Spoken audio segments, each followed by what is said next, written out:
দিনের শেষটা হয়তো আমরা কেউ বুঝতে পারি না যে কিভাবে ঘটবে, কিন্তু দিনের শুরুটা কিন্তু অনেকটা আমাদের হাতেই নির্ভর করে। আমার তো সেটাই মনে হয়।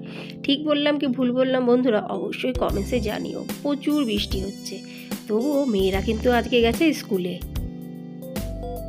ছোটো মেয়েকে স্কুলে পাঠানোর আমার একদমই ইচ্ছা ছিল না। ভাবলাম যে একটু বৃষ্টিটা কমুক। বলছে না মাম্মা, আর ভালো লাগছে না, অনেকক্ষণ হয়ে গেছে স্কুল থেকে বাড়ির মধ্যে বসে আছি, পড়াশুনো করারও ইচ্ছা হচ্ছে না। আমি বললাম কথা তো ঠিক, স্কুলে রাখলে কিন্তু বাচ্চারা পড়াশুনোর প্রতি মনটা একটু অন্য রকমের হয়ে যায়।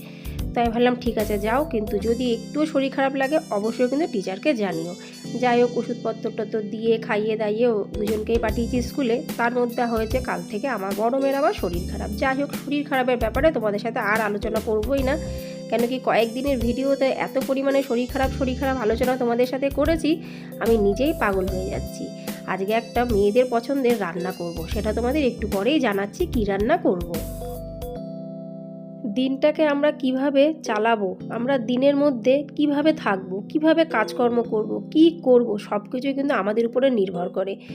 তাই একটু খারাপটা নয় পাশেই রাখলাম, ভালোটা নিয়েই আলোচনা করি। আজকে করব মুগের ডাল দিয়ে, মানে মাছের মাথা দিয়ে মুড়ি ঘন্ট।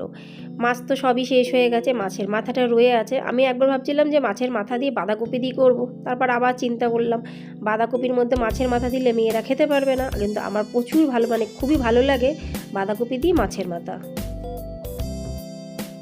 আমার ইচ্ছা তো রাত্রি কী হয়েছে, কিন্তু বাচ্চারা খেতে পারবে না, তাহলে বাচ্চাদের কথায় মাথায় রেখেই একজন মা কিন্তু রান্নাবান্না করে, আমার তো সেটাই মনে হয়। তা যাই হোক, তোমাদের সাথে একটা খুব গুরুত্বপূর্ণ কথা আজকে মানে আলোচনা করছি, সেটা ঠিক কি ভুল অবশ্যই কমেন্টসে জানিও। আমার কর্তামশাই আমাকে প্রায় বলে তুমি তো যখন রান্না করো নিজের ইচ্ছা মতন তো রান্না করে নিজে খেয়ে নিতে পারো, কোনো অসুবিধা নেই, কেউ দেখতে পাবে না, কেউ জানতে পারবে না। আচ্ছা, এটা কি কোনো সময় হয়? আমার তো মনে হয় না কোনো গৃহিণী এটা করতে পারে। হ্যাঁ, চা খেতে পারে, সেটা আলাদা ব্যাপার। প্রত্যেকেই আমরা যে চা খাই তা না, অনেকে চা খায় অনেকে চা খায় না, সেটা আলাদা ব্যাপার। তাছাড়া কিন্তু উপরন্তু এর উপরে যে একটা কিছু খাওয়ার কোনো মা কিংবা কোনো বউ কারোর ইচ্ছা হবে, সেটা কিন্তু একদমই হয় না। রান্নাঘরে আমরা যখনই যাই তখনই কিন্তু পুরো সংসারের যতগুলো মানুষ আছে সবার কথা ভেবেই কিন্তু রান্না করি, সেটা কিন্তু বোঝে না।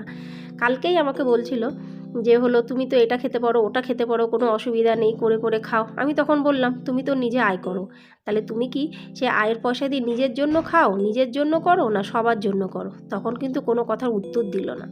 তাহলে বন্ধুরা, আমি কথাটা ঠিক বললাম কি ভুল বললাম অবশ্যই কিন্তু আমাকে কমেন্টসে জানিও, তোমাদের কমেন্টসের আমি অপেক্ষায় থাকবো। সেরকমই কিন্তু যে গাছ ফল দেয় সেই গাছ কিন্তু সেই ফল খায় না, এটাই কিন্তু বাস্তব। সবার কথা চিন্তা করেই কিন্তু সংসার ধর্ম পালন করতে হয়। বিয়ের আগে তখন শুধু নিজের চিন্তা, নিজে খাবো, কি করব, কিভাবে থাকবো, কিভাবে সাজুগুজু করব, কোন জায়গায় পড়াশোনা করতে যাব, কোন কলেজে পড়বো, তখন কিন্তু সেই চিন্তাভাবনা। আর বিয়ের পরে যখন বউ হলাম চিন্তাভাবনাটা একটু অন্য রকমের হলো, তারপরে যখন মা হয়ে গেলাম চিন্তাভাবনা, দায়িত্ব, কর্তব্য অনেক কিছু কিন্তু বেড়ে গেল। তাহলে স্টেপ বাই স্টেপ কিন্তু সেইগুলো বেড়ে যায়, কিন্তু সেটা সবাই কিন্তু বোঝে না। বিশেষ করে আমার তো মনে হয় যাদের সাথে থাকি তারাও মনে হয় এই জিনিসগুলো বোঝে না, মানে কর্তামশাইরা মনে হয় খুব কমই বোঝে যে একজন বউয়ের দায়িত্বও কিন্তু দিন দিন বেড়ে যায়। যাই হোক, তোমাদের সাথে আজকে খুব একটা ইম্পর্টেন্ট কথা আমি শেয়ার করলাম, ঠিক কি ভুল আমাকে অবশ্যই জানিও। বৃষ্টি পড়ছে বাইরে, তবুও কিন্তু প্রতিদিন একটু একটু করে গাছে জল দিতেই হয়, বেশি জল কিন্তু দিই না, কারণ আবহাওয়াটা একটু পিচপিচে ছিপছিপে টাইপের তো, কিন্তু তবুও গাছের গোড়ায় যদি একটু জল না দিই গাছগুলো না কেমন একটু শুকিয়ে শুকিয়ে যায়। দেখো সকালবেলার দিকে কীরকম বৃষ্টি পড়ছিল, এখন কিন্তু বৃষ্টিটা আবার ঝরেছে, মানে পুরো ধরেনি, হালকা হালকা বুন বুন পড়ছে, কিন্তু তবুও কিন্তু হয়ে চলেছে। প্রতিদিনকার মতো আজও খুব সুন্দর দুটো কমেন্টস তোমাদের সাথে আমি শেয়ার করব। প্রথম কমেন্টসটি লিখেছে শিউলি বিশ্বাস। শিউলি বোন লিখেছে যে সুপ্রিয়া দিদিভাই, আমার মেয়েরও রাতে শরীর খারাপ হয়েছিল, প্রথম এক্সামটা দিতে পারিনি, তুমি তোমার মেয়েদের ঠিকঠাক খেয়াল রাখো, ঠিক হয়ে যাবে। অসংখ্য ধন্যবাদ শিউলি বোন, তুমি যে এত সুন্দর একটা কমেন্টস করে আমার মনের বলটাকে বাড়িয়ে দিলে, সত্যি খুব ভালো লাগলো। অসংখ্য অসংখ্য ধন্যবাদ। এবার পড়া যাক দ্বিতীয় কমেন্টসটি লিখেছে রুবিনার লাইফস্টাইল ব্লগ। রুবিনা বোন লিখেছে সুপ্রিয়া দিদিভাই, তুমি যে সুপ্রিয়া দিদিভাই না, নাসিক দিদি, সরি, হ্যাঁ নাসিক দিদি, তুমি যে এত সুন্দর রান্নাটা করেছো, রান্নাটা একদম ফাটাফাটি, জাস্ট ফাটাফাটি। অসংখ্য ধন্যবাদ বোন, তুমি যে আমার রান্নাটা এত সুন্দর পছন্দ করে একদম জাস্ট ফাটাফাটি তুমি কথাটা লিখেছো, সেটা শুনে পড়ে আমার বেশ ভালো লেগেছে। অসংখ্য ধন্যবাদ আমার রুবিনা বোন। যে যে বন্ধুরা আমার ভিডিও দেখে কমেন্টস করো তাদের সবাইকে অনেক ধন্যবাদ, অনেক ভালোবাসা। আর যারা শুধু ভিডিও দেখো তাদেরকেও অনেক অনেক ধন্যবাদ, অনেক অনেক ভালোবাসা। তোমাদের এক একটা মতামত আমার জন্য একটা উপহার স্বরূপ। তোমাদের মন্তব্য, তোমাদের বক্তব্য, তোমাদের কথাগুলো পড়তে আমার বেশ ভালো লাগে। কিন্তু বেশি কমেন্টস তো একদিনে পড়া যায় না, কিন্তু নিয়মিত বাধ্যতামূলকভাবে কিন্তু আমি 2টো কমেন্টস অবশ্যই পড়ি, অনেক সময় হয় 3টেও পড়ে ফেলি। তো সমস্ত বন্ধুদের অনেক অনেক ধন্যবাদ এইভাবে আমাকে সহযোগিতা করার জন্য, আমার পাশে থাকার জন্য, এইভাবে আমাকে উৎসাহ দেওয়ার জন্য। এই দেখো বাঁধাকপি আমি কাটছিলাম, বাঁধাকপির পাতাগুলো না অনেকটা পচে গেছে, তা ভাবলাম যে আজ একটু দুধ চা খাই। খাড়ি বিস্কুট আছে, একদম একটুখানি আছে, কেউ তো খায় না খাড়ি বিস্কুট, আমি একা ছাড়া। ভাবলাম যে না, আজকে খাড়ি বিস্কুটটাকে এই চার সাথে খেয়ে শেষ করে দিই। অনেক দিন পর ছোটো মেয়ে স্কুলে গেছে তো গেছে, মানে সমস্ত বইপত্র দুনিয়া নিয়ে গেছে। আমি বললাম তুই এত বই কেন নিয়েছিস? বলে মাম্মা এতদিন স্কুল যায়নি, এখন কোন বই কখন লাগে। আমি তখন বলছি তাহলে রুটিন দেখে নিয়ে যা। বলে না, রুটিনের বাইরেও মাঝে মধ্যে পড়ায়।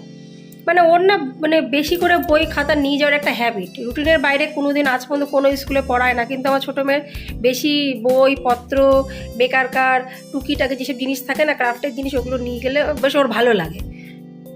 এদিক ওদিক না গিয়ে চাটা ছেঁকে একেবারে রান্নাঘরে বসে পড়লাম চা খেতে। কি আরাম, ঘর পুরো একদম নিস্তব্ধ। এই চা খাওয়ার সময়টা আমি কারোর সাথে কিন্তু গল্প করি না।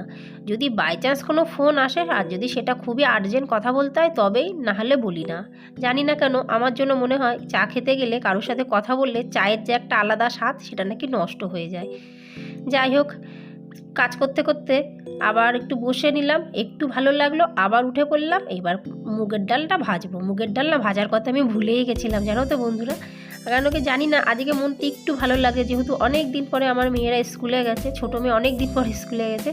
তো ওই জন্য না আমি ভুলেই গেছিলাম যে মাছের মাথা দিয়ে মুগের ডাল করব। মাছের মাথাটা তো সেই সকালবেলা বের করে রেখেছি, বরফ ছিল বলে।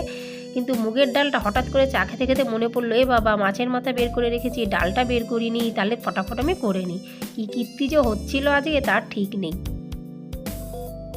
তোমাদের সাথে আর একটা ঘটনা আমি শেয়ার করতে চাই, হঠাৎ এখন মনে পড়লো তাই বলছি। একদিন এমন একটা ঘটনা ঘটেছিল, সেটা হলো আমি ভাত করিনি।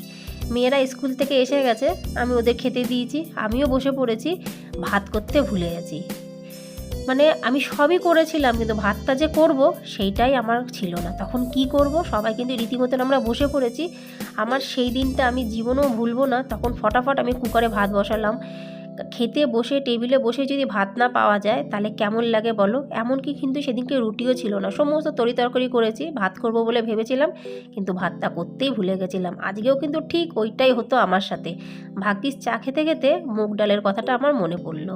তাহলে বুঝতে পারছো বন্ধুরা, এই প্ল্যাটফর্মে কাজ করতে করতে মাথার কিন্তু সবসময় ঠিক থাকে না। শুধু এই প্ল্যাটফর্মে না, আমাদের সংসার জীবন এমনই একটা জাতাকল যে এইখানে মানে জাতাটা দেখা যায় না, কিন্তু এই কলে পিষে পিষে পিষে পিষে মাথাটা ঠিক থাকে না।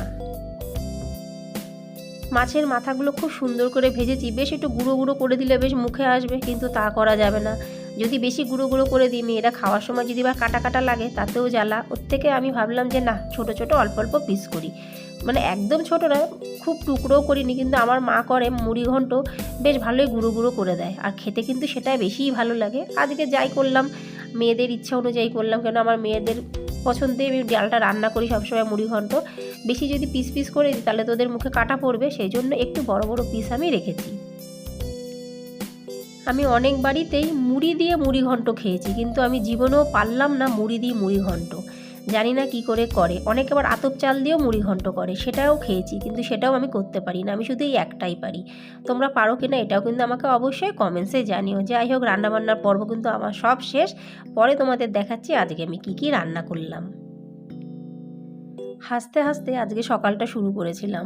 মনের মধ্যে অনেক ফুর্তি আনন্দে নিয়ে আজকে সকাল শুরু করেছি। অনেক গল্প তোমাদের সাথে আনন্দ সহকারে বললাম। কয়দিন এত পরিমাণে মনটা আমার খারাপ হয়ে গেছিলো, সে মানে মনে হচ্ছিলো এই সকাল হচ্ছে আর কখন রাত্রির হবে, আবার মেয়েদের শরীর খারাপ, তার মধ্যে ওষুধ দেওয়া, মানে একটা বিশ্রী একটা মানে কেমন একটা যে পরিবেশ তৈরি হয়ে গেছিলো। যাই হোক, সেটা আর উল্লেখই করলাম না। আজকে রান্না করলাম দেখো এইগুলো।